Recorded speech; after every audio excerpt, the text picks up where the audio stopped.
नाज़रीन तव्हांखे ॿुधाईंदा हलूं त पाकिस्तान पैरामेडिकल स्टाफ ज़िला उमरकोट तरफ़ां अखियुनि जी अस्पताल खां प्रेस क्लब उमरकोट ताईं एहतजाजी रैली कढी वई।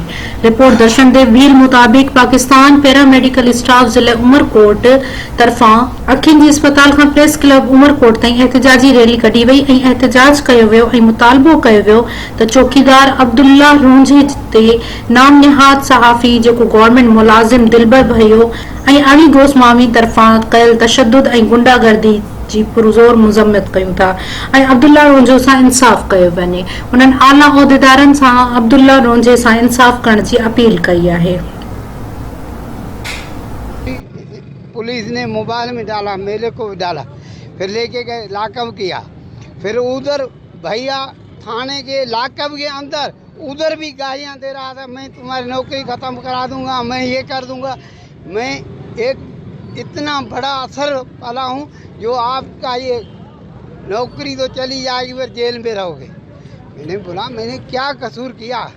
तो पुलिस वाले बोलते यार ये तो गलत कर रहा है। मैंने बोला अभी इंसाफ करो ना, क्यों इंसाफ नहीं हो रहा है? अभी आला अख्तियारियों को हम अपील करता हूं तो इंसाफ करो। कल डीसी को मैंने बोला है, सेशन जज, डीसी, एसपी, डीएसओ चारों सरजमीन पे आए, देखें, मेरी बात पूछें। ये साफी भी नहीं है। हाँ, ये जो दिलबर वो गवर्नमेंट मुलाजिम है, साफी नहीं है, उन्हें दहशतगर्दी की है। अभी सारे उधर इंक्वायरी करें, सरजमीन पे आए, मेरी बात सुने, उनकी भी सुने। तो ये ब्लैकमेल क्यों कर रहे हैं, यहाँ दहशतगर्दी क्यों कर रहे हैं? गुंडागर्दी। बिस्मिल्लाहिर्रहमानिर्रहीम। असांखे ॾाढो ॾुख थियो त असांजो पैरामेडिकल जो दोस्त है, असांजे सीनियर स्टाफ जो माण्हू है, उनखे हिकिड़े सहाफ़ी गैर कानूनी पंहिंजे घर में वेही धक हणी आयो है। इन जे लाइ मुज़ाहमत कयूं था। असां पैरामेडिकल वारा ऐं PMA वारा, उन सभु डॉक्टर, असां सभु सां गॾु आहियूं। असां हर टाइम ते हुन ॾुख सुख सां गॾु आहियूं। असां इहो मुतालबो कंदासीं DC साहिब सां, SP साहिब सां, असांजो इंसाफ़ कयो वञे। अगरि हिन खे धक हयूं, सुभाणे खे ॿिए खे धक हणंदा, इहो नाजाइज़ी आहे। स्टाफ जो हिकिड़ो माण्हू आहे, ड्यूटी त करे थो, अस्पताल जे अंदरि वेठो आहे, ऑफिसर जे हुकम ते हू का शइ करे थो, त उन जे लाइ ॿियो माण्हू खे कहिड़ी ताक़त थी थिए? जॾहिं हीउ ग़लति हो या कुझु बि हो त हुनजो फ़र्ज़ु हो MS खां ॻाल्हाए, DHO सां ॻाल्हाए त बाबा अव्हांजी स्टाफ वण वढनि था या कुझु ग़लति कमु कनि था, उन जे लाइ हुनखे उते चवणो खपंदो। लेकिन हू डायरेक्ट वञी हुनखे धक हया आहिनि, इहा ना इंसाफ़ी आहे। इन जे लाइ असां एहतजाज कयूं था ऐं मज़म्मत कयूं था। असांजे ऑफिसरनि खां असां इहो वण वढण जी परमिशन वरिती हुई।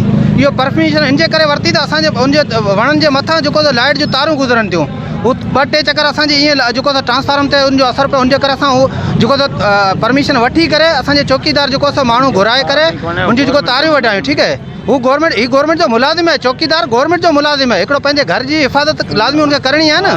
ठीकु आहे, ऐं साफ़ी हू जेको हू बि हिकिड़ो गवर्नमेंट जो मुलाज़िम है।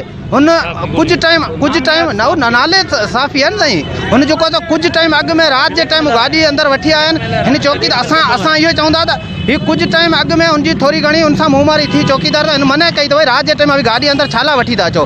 त हुन जेको मना करण जे बावजूदि गाॾी मड़े हिन खां थोरी बदतमीज़ी कई त हू हुन वीचारो बुज़ुर्ग माण्हू ई वेठो मुंहिंजे साम्हूं, हिन खां त हिन छॾे ॾिनो। हुन चयो ठीकु आहे, ख़ैर को मसइलो न विचड़ करे, लेकिन हुनजी दिलि में कुझु हुई, छो त हिन छॾे ॾिनो। हुन टाइम असांखे ॿुधायो, लेकिन हुनखे छॾे ॾिनो। हुन बावजूदि हिन वण जो या निम जो हिकिड़ो जवाज़ ॼाणाए करे हिनखे मोचड़ा आया आहिनि।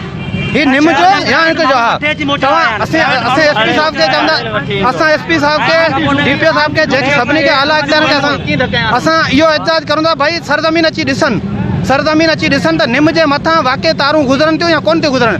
असां वापदारनि असांखे चयो त भई वढे छॾो, न त वरी अव्हांखे नुक़सानु ॾींदियूं। हुनजे करे असां परमिशन वठी करे असां वढियो आहे वण। ऐं हुनजे बावजूदि हुन अची हिकिड़े बुज़ुर्ग माण्हू सां, तव्हां इहो वीडियो वायरल थी चुकी आहे, तव्हां ॾिसो, हुनमें ॾिस बुज़ुर्ग हिकिड़ो माण्हू हुनखे चए पियो कि मुंहिंजो परमिशन वरिती आहे, ऐं जेको मूं वण वढाया आहिनि त लाज़मी हिनजो जवाबु ॾींदुसि। लेकिन हू हुनजो जवाबु हुनखे त कोन ॾींदो न। हिकिड़े ॿिए कंहिं इदारे जो मुलाज़िम आहे, हुनखे त जवाबु कोन ॾींदो न। असां पंहिंजे इदारे जे, असां पंहिंजे DHO खे या असां वटि के बि जेको हुनजो असीं बाक़ाइदे जवाबु ॾींदासीं त तव्हां अची ॾिसो, हिकिड़ो हिते वण लॻो पई तारनि जे, अगरि हुन सां विचड़नि ते हुनजो नुक़सानु कंहिं टाइम थी सघे थो। त इन जे करे इहो चौकीदार सां नाइंसाफ़ी थी है। असांजी अस्पताल में जेका लाइट जी वायरूं आयूं पे, डॉक्टर साहिबनि खे ॿुधायो त इहो 2 वण वढे छॾ, थोड़ा करे छॾ, त उहो लाइट स्पार्किंग करे पई ऐं जेको अस्पताल अंदरि नुक़सानु थींदो। त चौकीदार आचार्य ॾींहुं जेको वण वढिया आहिनि, छो तो आचर का सवाइ अस्पताल में रश हूंदी आहे, मरीज़ हूंदा आहिनि, रक्षा हूंदा आहिनि, जेके उनखे डॉक्टर साहब उनखे ॿुधाए थो आचर ॾींहुं जेको वॾो उन ॾींहुं केरु कोन हूंदो, वण वठो त हिन वण वढिया आहिनि। त दिलबर भाइयों सां गॾु जेको पार्टनर हले पियो, दिलबर भाइयों ख़ुदि गवर्नमेंट जो मुलाज़िम आहे, ठीकु आहे, हिकिड़ो उस्ताद टीचर थी, ऐं जेके इहे दहशतगर्दी ॾेखारे, इहे दहशतगर्दी कॾहिं कोन हलंदी, हिकिड़ी ॻाल्हि। ॿियो नंबर ॻाल्हि इहा त हिनखे बुज़ुर्ग जॾहिं वेठो कुर्सी ते ईंदे सरत उन छोकिरे फ़ोन कयो दिलबर भाइयों ईंदे सरत कुर्सी खणण ते शुरू थी वियो हिकिड़ी ॻाल्हि। ॿियो नंबर ॻाल्हि इहा आहे त अस्पताल जे अंदरि तव्हां हींअर विज़िट करे सघो था, करोड़ रुपए जी मेडिसिन रखियल आहे। चौकीदार खे गिरफ़्तार कयो आहे, चौकीदार ॿ पुट गिरफ़्तार कया आहिनि, अस्पताल खे खुलियल छॾे रवाना थी विया आहिनि।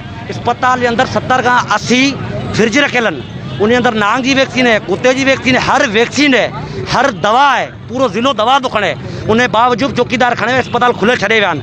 अॼु इहे अस्पताल जे अंदरि हीअ करे गिरफ़्तार थी वियो, पोइ या केरु बि दवा मेडिसिन खणे जो उन जो केरु झालू है, दिलबर भाइयों है या उनजो पार्टनर है या उनजी पुलिस थी, तंहिंखां पुलिस असांजे माण्हू गिरफ़्तार कयो न, पुलिस असांजे MS खां पुछे, पुलिस असांजे MS खां पुछे त छोकिरे असांजे पटे वाले जे चौकीदार असीं गिरफ़्तार था कयूं, या असांजे DHO खां पुछे, या असांजे पैरामेडिकल सदर जनरल सेक्रेटरी बीठा उन खां पुछे, असांजे चौकीदार गिरफ़्तार कयो, अस्पताल खुलियल छॾे करे विया आहिनि।